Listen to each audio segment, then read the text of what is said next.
大家好，我是二毛。我们家园一共有200多只毛孩子，这200只毛孩子都是我们所救助回来的。伴随着家园，狗狗越救越多，完了经济压力也越来越大。有好多人就问，你们每天需要开销什么呀？今天我来跟大家说一下吧。每天开销最大的就是毛孩子们的吃，毛孩子们还有就是医药费，这是最费钱的，尤其是医药费吧。医药费就是个未知数，狗粮吧每个月也就那几个钱，差不多就够了，但是医药费真是个未知数。所以每天我们想的事情特别多，每天都要想怎么能把这伙毛孩子们维持下去。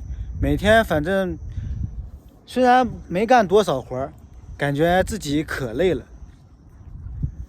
接下来我给大家看一下我们家园的毛孩子吧。